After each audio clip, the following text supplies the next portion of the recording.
Di dalam hadis Sahih Imam Muslim, Nabi SAW telah menyebutkan tentang Dajjal ini. Nabi menyebutkan Dajjal itu anak keturunan cucu-cucu Adam yang normal seperti kita-kita. Dia lebih pendek daripada kamu sedikit. Tubuhnya gompal, bahunya kanan dan kiri itu lebih jauh, dadanya bidang, kemudian full daging. Rambutnya kribo, kemudian kulitnya berwarna putih pucat mayat gitu ya, dan ada beberapa bercak merah. Kedua matanya normal, akan tetapi dalam artian normal dua-duanya ada, bukan satu yang di situ. Dua-duanya ada, hanya saja mata yang sebelah kanan itu tertutupi oleh daging yang meleleh ke bawah. Akan tetapi kelihatan betul bahwa biji mata itu sudah seperti mau lepas sehingga membengkak di sini.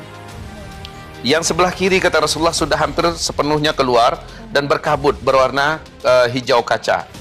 Rasulullah menyebutkan lehernya lebih panjang daripada leher kalian sedikit, kemudian bahunya mereng, kedua jempol kakinya saling berdekatan, dua mata kakinya saling berjauhan. Dia memiliki kemampuan yang menyebabkan seluruh ahli-ahli sihir, para dukun-dukun satu bumi akan sujud menyembahkannya dan menuhankannya. 2/3 penduduk bumi nanti akan sujud menyembahnya. Dia datang membawa fitnah yang teramat sangat dahsyat. Jadi ada fitnah Dajjal, ada fitnah Masihid Dajjal. Mesti dibedakan ini.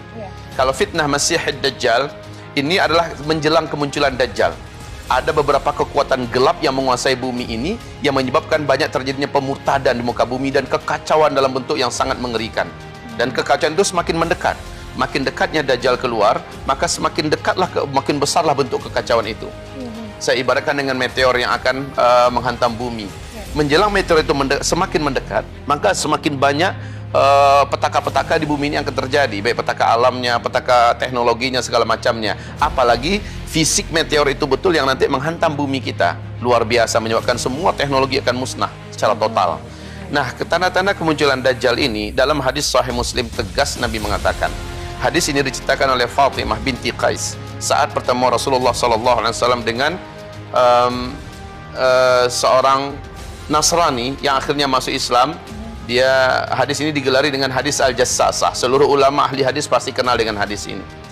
Jadi Rasulullah SAW menyebutkan di dalam hadis itu bahwa seorang lelaki gompal yang sedang terikat dengan rantai besi yang teramat besar dan berat di sebuah pulau di tengah laut Yaman. Laki-laki ini kata Rasul dialah Dajjal.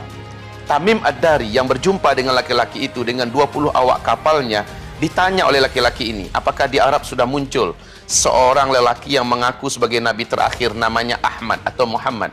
Tamim Ad-Dari menjawab, sudah. Apakah kalian beriman kepadanya? Tanya laki-laki itu. Sebagian kami ada yang beriman kepadanya, sebagian tidak. Beruntunglah yang beriman dengannya. Sebaiknya kalian beriman kepadanya. Kata laki-laki yang terikat itu, yang ternyata dia adalah Dajjal. Kemudian dia bertanya dijawab, dia bertanya dijawab. Pertanyaan yang paling fenomenal, dan ini yang berkaitan dengan urusan kita dan yang ditanyakan oleh Mbak kita tadi. Tanda-tanda kemunculan yang terbesar adalah Dajjal ini bertanya, kalian kenal nggak dengan mata air Zughar? Tamim Ad-Dari menjawab, kami kenal. Apanya ingin kau tanyakan? Masihkah mengeluarkan air mata air tersebut? Tamim Ad-Dari mengatakan, air tersebut dari mata airnya masih banyak. Sebentar lagi mata air itu akan berhenti dan kering. Kemudian yang kedua ditanyakannya, apakah kalian kenal dengan kebun kurma Baisan di Baisan? Maka Tamim Ad-Dari menjawab, kami tahu. Apanya ingin engkau tanyakan kepada kami? Maka Dajjal ini berkata, apakah masih berbuah? Buahnya banyak. Saat ini sedang lebat-lebatnya buah. Sebentar lagi akan berhenti berbuah. Kata laki-laki ini, yaitu Dajjal. Kemudian dia bertanya, apakah kalian tahu dengan Danau Tiberias? Ya, Buhairah Tabariyah. Tamim Ad-Dari menjawab, kami kenal dengan danau itu. Tentang apa yang ingin engkau tanyakan berkaitan dengan danau itu?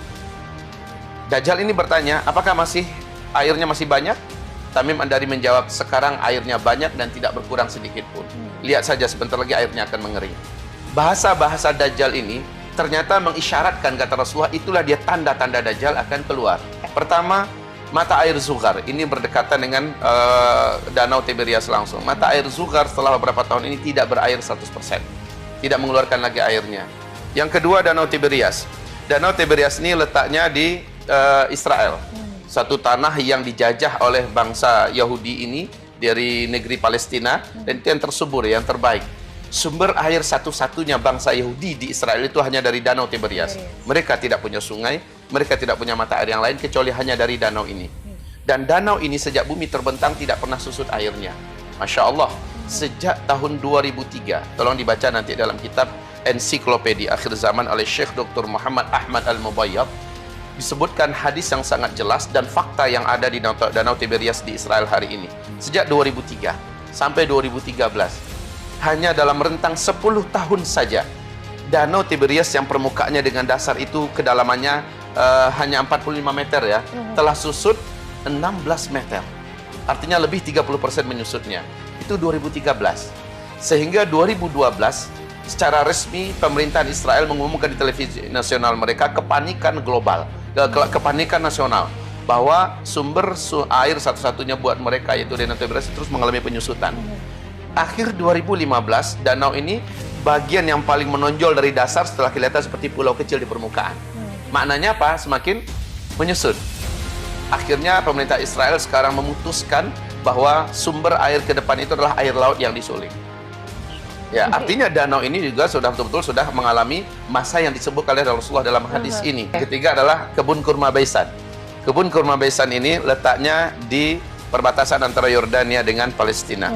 Kebun kurma Baisan ini sejak 6 tahun belakangan buahnya rusak dan mengalami penyusutan dalam jumlah jumlah buah itu sangat menyusut sekali. Tapi 2 tahun terakhir kebun kurma Baisan sudah tidak berbuah 100% dan batangnya pun cenderung layu dan mati. Tanda-tanda fitnah Dajjal kita telah sebutkan tadi ya, yang besarnya itu. Kemudian untuk tanda-tanda yang lain kita sudah melihat bagaimana persiapan masing-masing negara memunculkan simbol-simbol Dajjal. Bahkan kata Rasulullah tidak ada satu kota pun di bumi ini melainkan Dajjal pasti masuk ke dalamnya. Dan setiap Dajjal masuk ke dalamnya, orang-orang yang ada di dusun, di kampung, yang ada di lembah, di bukit, seluruhnya akan turun menuju titik di mana Dajjal berada. Dan mereka saat itu sudah butuh dengan Dajjal. Mereka saat itu sudah sangat merindukan kedatangan Dajjal. Manusia di bumi merindukan kedatangan Dajjal. Why? Kenapa? Karena memang saat Dajjal itu keluar, kelaparan sudah melanda bumi sejak 3 tahun berturut-turut. Bumi akan mengalami paceklik dan kemarau yang sangat ekstrim secara 3 tahun berturut-turut. Dan ini hadisnya Sahih Bukhari dan Muslim. BMKG dunia mengatakan bahwa 2019, 2022, ya berarti 2020, 2021 dan 2022 pas 3 tahun berturut-turut bumi akan mengalami paceklik dan kemarau yang sangat ekstrim. Apakah ini dalam rangka menyambut kedatangan Dajjal? Wallahu a'lam. Hanya ada yang unik. Ini perlu untuk kita telusuri bersama-sama. TV Arab mengumumkan pada tahun 2004 ya, mengumumkan bahwa telah lahir seorang bayi laki-laki Palestina. Ini perlu juga untuk kita sebutkan. Berkenaan apakah ini berita sahih atau tidak, ya itu kita lihat kepada faktanya saja di lapangan. Hanya saja Nabi mengatakan, nanti satu-satunya manusia yang tidak mampu ditaklukkan oleh Dajjal adalah seorang remaja laki-laki. Dia tidak mau sujud kepada Dajjal. Padahal siapapun manusia kalau jumpa dengan Dajjal, bertatapan dengan Dajjal, imannya menguap dan dia akan kafir kepada Allah, dia akan sujud menyembah Dajjal. Nabi haramkan umatnya jangan ketemu Dajjal. Tapi remaja ini aneh. Saat berjumpa dengan Dajjal dia tegar seperti biasa, imannya tetap membara di dada. Dajjal berkata kepadanya, kenapa kamu tidak mau sujud kepada saya? Lihat manusia semuanya menyembah saya. Apa kata remaja itu? Ciri-ciri tentang engkau sudah saya baca dalam hadis Nabi dan engkau adalah Dajjal. Haram bagi saya sujud kepada engkau, saya hanya akan sujud kepada Allah.